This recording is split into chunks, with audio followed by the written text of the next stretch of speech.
Oi, pessoal, tudo bom? Estamos aqui com mais uma entrevista valiosa para o mês do advogado e eu estou trazendo para vocês aqui uma advogada que trabalha com direito previdenciário, que vai trazer dicas maravilhosas para vocês. Ela tem muita experiência, ela está fazendo marketing de conteúdo, dando muito conteúdo valioso para as pessoas, encheu o consultório dela, tá até faltando mão aí para atender todas essas pessoas que vão atrás de um conteúdo tão valioso. Então aqui com vocês, a Priscila Arraes, do escritório Arraes, Centeno e Penteado. Por favor, Priscila. Oi, gente. Que bom, Maurício. Que bom estar aqui com você. A gente que tem uma assim, ideia do que seja empreendedorismo por você, que é uma pessoa fantástica. Adorei conhecê-la em Curitiba. Então, assim, agradeço muito essa oportunidade de estar contando um pouquinho da minha história para você e para todas as pessoas que tiverem interesse em ouvir, né, uma advogada aí com 20 anos de profissão. Nossa, é muito bom a gente poder compartilhar experiências, né? Tem tanta gente que oculta o conhecimento, não vou passar porque eu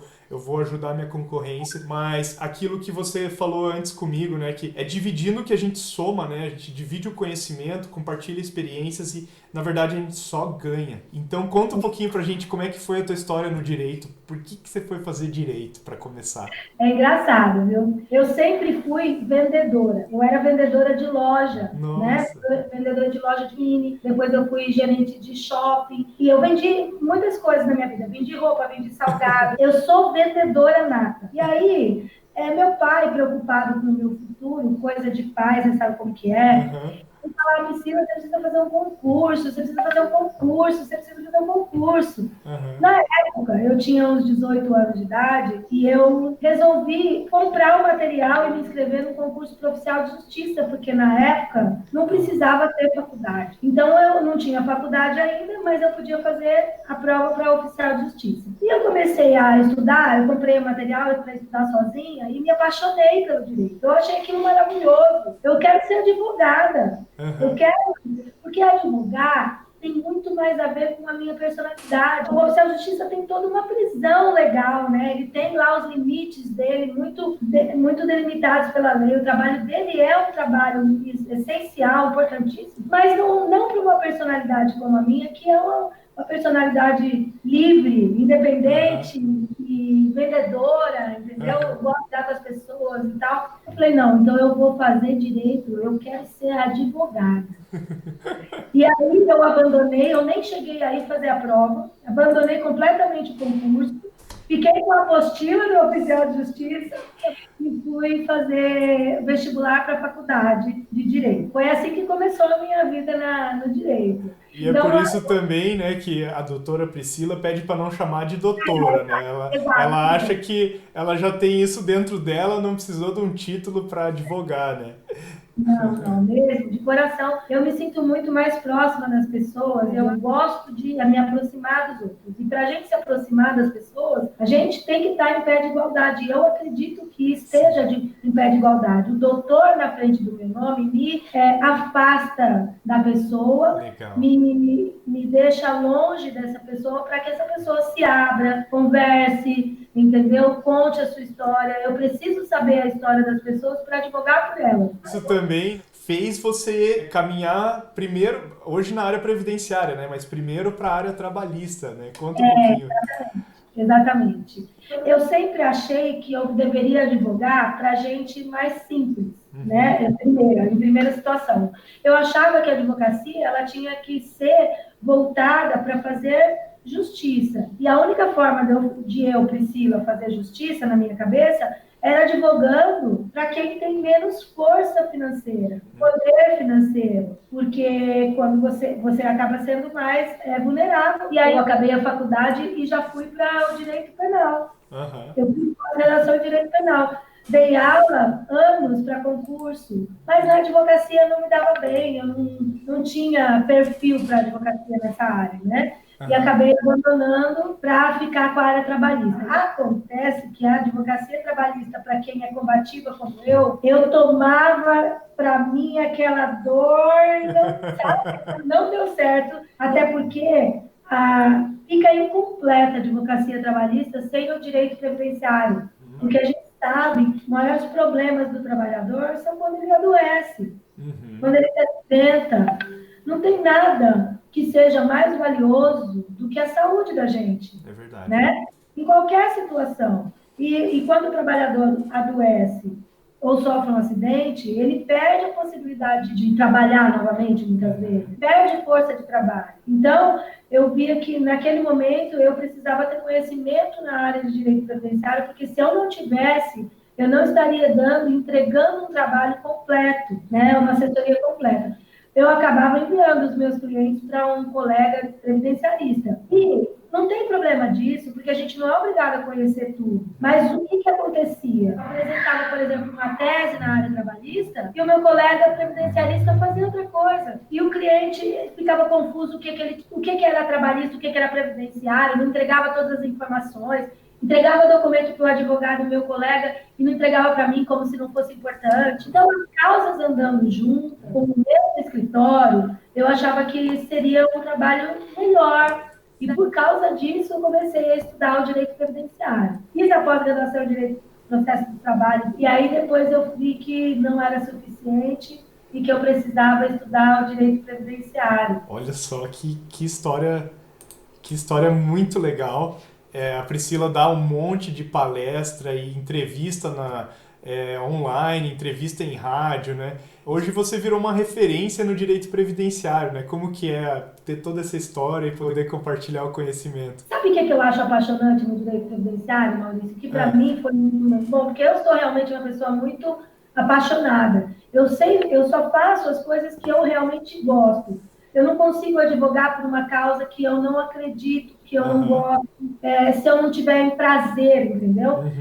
E no direito previdenciário, o melhor para mim foi não visualizar do outro lado uma pessoa. No direito do trabalho tem essa questão. Como eu sou muito apaixonada, eu comprava aquilo para mim. Então, eu curtia aquela história. Eu tinha aquela história, do outro lado tinha uma outra pessoa com uma história também. Então, acaba que você tem um combate mais direto. Você tem uma empresa do outro lado, você tem uma pessoa do outro lado, você tem uma história de vida, você tem outros empregos envolvidos, você tem um empreendedor, que eu também me identifico. Então, muitas vezes, é sofrido para mim no direito do trabalho. Só consigo porque eu sou apaixonada. E no direito previdenciário, essa situação não existe. Porque eu não encontro do outro lado, eu não visualizo do outro lado uma história. Eu tenho o INSS, ou eu tenho um município, ou eu tenho um estado, ou eu tenho a União, mas eu não tenho uma pessoa. Então, eu posso lutar e colocar minha capa, como eu digo, e entender, né, de que tem um outro lado ali. Eu adoro o direito previdenciário, eu amo poder fazer advocacia previdenciária. Me apaixonei de coração, assim, e alma mesmo, sabe? E eu devo muito disso que eu tenho ao Instituto Brasileiro de Direito Previdenciário, aqui falando da minha história, porque foi ali que eu encontrei, né, a possibilidade de crescer, de fato. Assim, é muito legal participar, né, do IBDP, participar de outros órgãos aí para estar sempre atualizado, sempre recebendo conteúdo de primeira. O pessoal está totalmente ligado nas discussões, por exemplo, da PEC agora. Então é muito interessante fazer parte, porque você vai conhecendo cada vez mais, vai conhecendo pessoas. Inclusive a gente se conheceu, né, no congresso do IBDP. Então é super valioso assim, essa troca. O que é interessante nessas suas entrevistas, Maurício, é que a gente sempre tem o que aprender com os outros, né? Quando a gente se conheceu, eu me apaixonei pela história de vocês. É uma história de empreendedorismo, de visão, de futuro, né? De pessoas jovens que estão acreditando na advocacia, né? Eu aprendi uma série de coisas com vocês.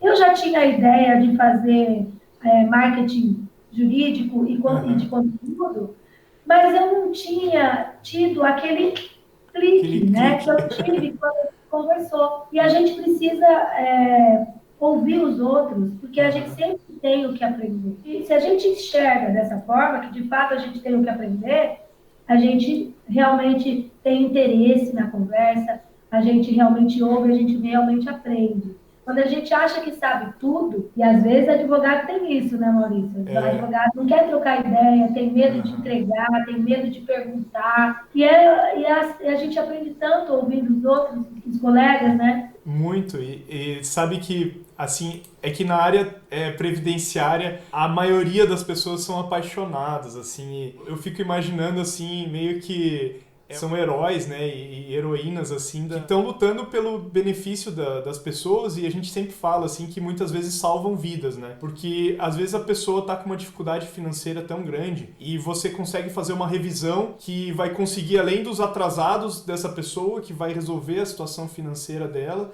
Muitas vezes, para a pessoa que recebe um salário mínimo, você aumentar ali em 200, 300 reais a renda da pessoa, dá um fôlego para a vida dela que muda tanto, impacta tanto para a gente, né, como fornecedores de uma ferramenta que ajuda os advogados previdenciaristas. É como se a gente estivesse ajudando, assim, o herói, assim, né, receber um escudo melhor, uma vestimenta melhor, assim, é muito bacana. E vocês dão independência pra gente. Porque quando você tem que botar no papel o cálculo na mão ou depender de um calculista, você perde independência, você perde tempo. Né? Então, o cálculo para mim, o programa de cálculo para mim é como o meu computador. Eu não sei viver sem ele. Né? É inovador a gente ter um programa de cálculo no nosso escritório. Eu preciso dele essencialmente mesmo. E ainda mais eu, né, que não gosto, né, de cálculo. Como eu seria sem vocês? Aí você comentou, né, da sua pegada mais vendedora. Poxa, eu pegar alguém que tem um jeito, assim, de vendedor, que quer entender como é que a pessoa pensa, qual que é o caso da pessoa, e botar para ficar lá preenchendo o salário de contribuição, é uma sacanagem, né? São coisas diferentes, né? São velocidades diferentes para cada coisa, né? Se você vier falar para mim, Priscila, vende tal coisa para mim, eu vendo porque eu gosto. Só que para você vender, né? Você precisa conhecer. E não só o seu produto. Você precisa conhecer a pessoa que está comprando. Porque você tem que oferecer para ela o que ela tem necessidade. Se você oferecer para ela o que ela não necessita, mesmo que você venda, você não é um bom vendedor. Porque você vai estar vendendo um produto errado. Então, a advocacia é muito venda, na minha cabeça, porque primeiro, você precisa conhecer o produto. E o seu produto qual é? É o direito. Você vai entregar para ele o que ele precisa, o direito que ele precisa. Você também é vendedor no momento que você conhece o seu cliente, porque você conhece a necessidade que ele tem, você precisa conhecer quanto ele pode pagar, você precisa saber como ele pode pagar, né? E tudo isso é muito de venda mesmo. Eu acredito que que o advogado hoje que não sabe vender, ele tem dificuldade de conseguir clientela. Existem pessoas de todos os estilos necessários em todos os escritórios. Não tem problema, não precisa ser todo mundo vendedor. Mas eu, vendedora, preciso de uma pessoa que faça o outro trabalho que eu prefiro não fazer, que é ficar enfurnada num computador, somente no computador, entendeu? Então, agora, você sempre vai precisar de um vendedor, porque senão você não consegue ter um escritório de sucesso. Você concorda comigo? Concordo muito, e até eu já quero puxar para esse lado, assim, que está todo mundo esperando para saber, que foi essa mudança radical que vocês fizeram. O site de vocês está muito show, assim, tem muito conteúdo e tem essa parte que você comentou de conhecer o público, né? Vocês lançaram artigos, assim, super pontuais, assim, muito, assim, tirando todas as dúvidas sobre espondilite, sobre o vigilante, né? Casos, assim, específicos, mas que provavelmente são os que vocês gostam de atender ou que vocês podem ajudar mais. Conta um pouco dessa experiência, porque eu acho que todo mundo vai aproveitar muito. Olha só, Maurício, o que aconteceu comigo? Inicialmente eu trabalhava no escritório de advocacia, né, como funcionária. Aí quando eu montei meu escritório, eu estava trabalhando sozinho, eu sempre senti necessidade de dividir a advocacia com outra pessoa. E eu tinha, assim, uns 10 funcionários, mas eu não tinha nenhum sócio. E eu sentia muita dificuldade, porque a advocacia, ela exige que você seja administrador, que você seja o financeiro, que você seja o vendedor, que você seja o técnico. Então, era muito pesado para mim, eram muitas coisas e que eu não conseguia fazer frente sozinho. E o advogado, ele tem que muitas vezes bater o cruzamento e sair correndo e cabecear, né? Sabe aquela propaganda do sujeito que está na recepção, depois ele está na antessala, depois ele está na sala da produção, depois ele está na diretoria, tem cabeludo, aquilo não tem como funcionar. Não é possível, você não dá conta. Você dá conta quando é pequenininho, mas eu fui crescendo, e eu não tinha mais condição. Como é que você vai ter 10 funcionários e não tem ninguém com quem dividir a advocacia em nível de responsabilidade? responsabilidade. E aí, uma das pessoas que trabalhava comigo era a Carolina. Ela começou comigo como estagiária e eu vi nela toda a possibilidade de crescimento, porque ela é uma pessoa extremamente inteligente, muito dedicada, ela tem muita criatividade, ela é moderna, ela tem muitas coisas que eu não tenho, que eu preciso ter. E eu, já nesse momento, já era uma advogada conhecida, tinha uma boa clientela e muitos processos, mas não tinha com quem dividir para crescer. Entendi. E é aquilo que eu falo, a gente só cresce se a gente dividir, que é o que eu acredito. E aí eu falei, Carolina, você quer ser minha sócia? Ofereci para ela, na época, 25% de tudo que eu tivesse do escritório, o antigo, o atual, o que vier. Eu falei, eu vou dividir com você tudo que sair daqui para frente de dinheiro. Você também vai ter tudo daqui para frente de responsabilidade.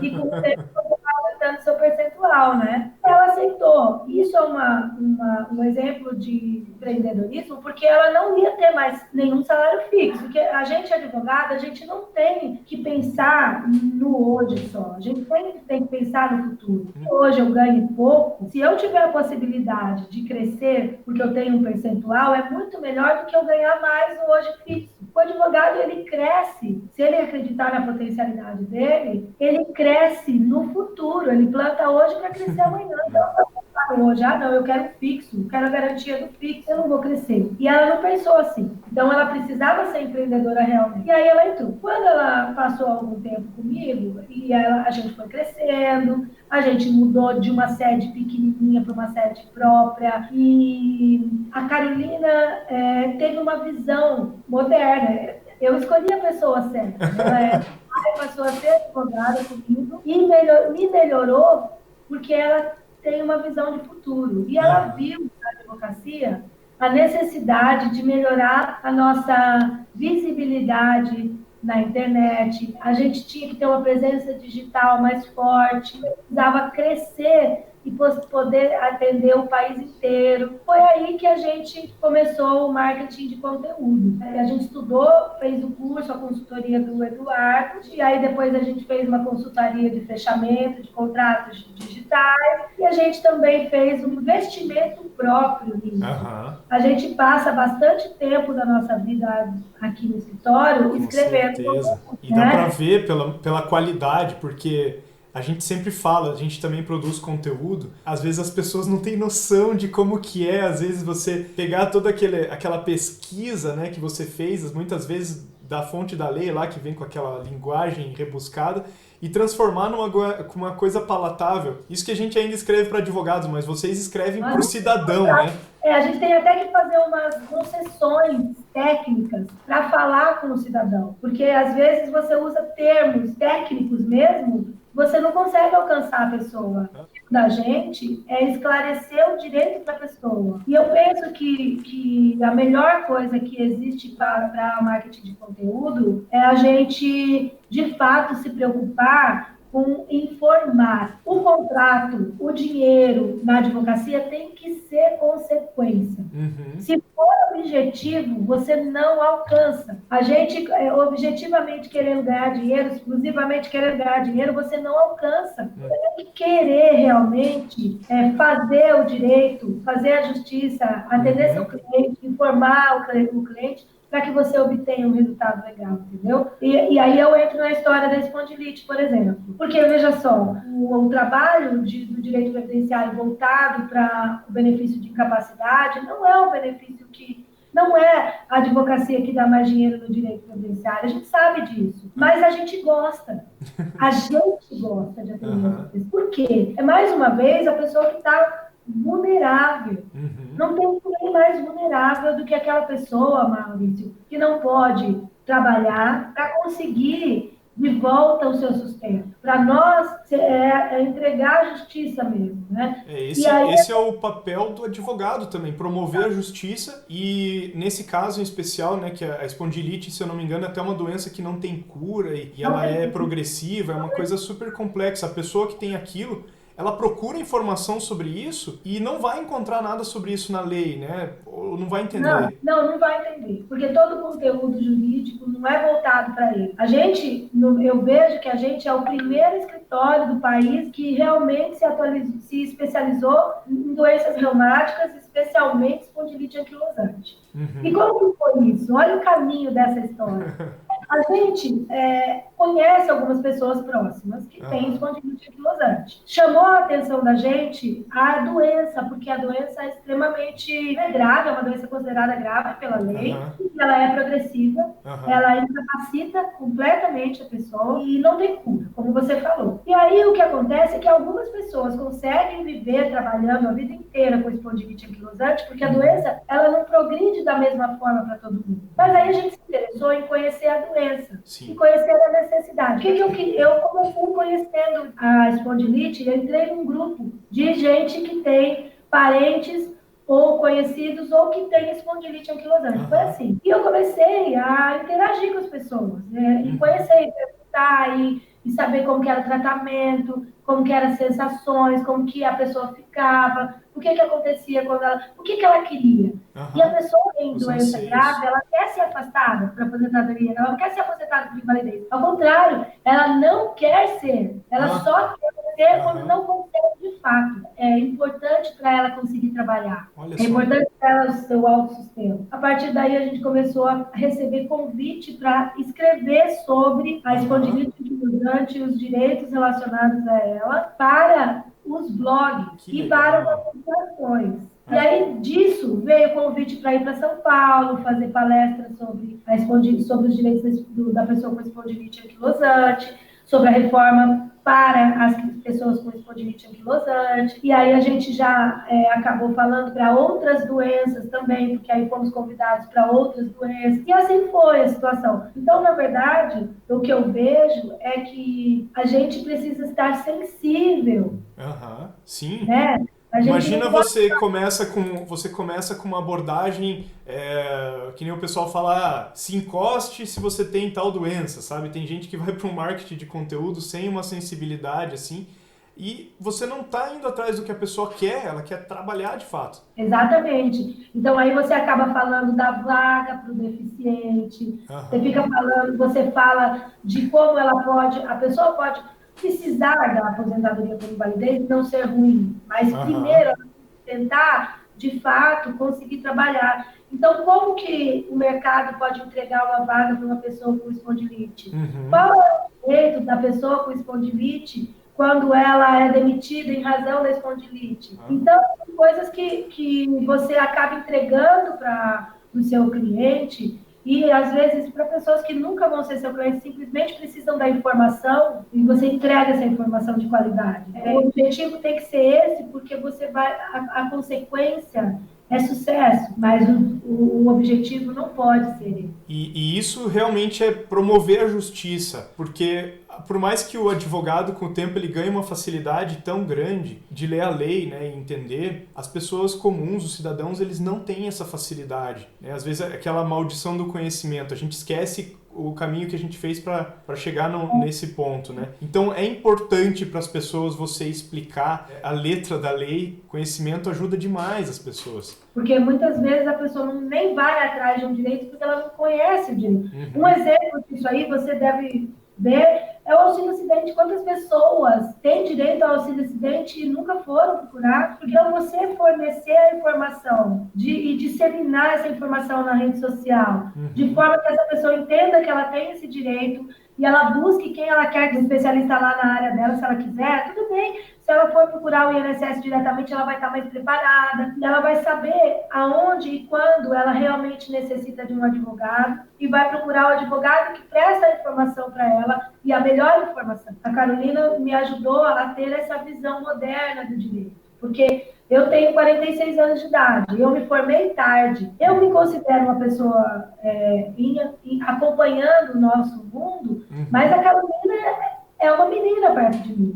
E ela trouxe para mim essa modernidade que eu precisava. E por que eu gosto muito de contar essa história, Marisa? Porque eu gostaria de ver mais escritórios fazendo isso, dando oportunidade para gente jovem se tornar sócio do escritório. Olha que massa. É a única forma que você tem de manter as pessoas, as melhores pessoas com você. Porque os melhores, eles querem ser donos do seu nariz, eles querem poder entregar o direito que eles querem entregar, fornecer o serviço que eles querem. Eles não vão ficar a vida inteira sendo seu funcionário. Os melhores vão querer crescer. O fato é que a gente precisa dar oportunidade, porque você está dando oportunidade para você também. Essa abordagem, né, de ajudar as pessoas, com certeza vocês ajudam muito mais gente que não é cliente ou que não vai virar cliente de vocês do que os clientes. Mas nem por isso deixa de aumentar a quantidade de clientes de vocês, né? Pois é, a gente não consegue dar conta, Maurício. A gente está todo o tempo contratando, que nem a gente contratou mês passado, a gente já está tendo que contratar novamente, entendeu? E por que isso? Bom, primeiro, a gente tem muitas parcerias com advogados, porque tem muito advogado que não faz área previdenciária. A gente sabe que a área previdenciária, ela precisa,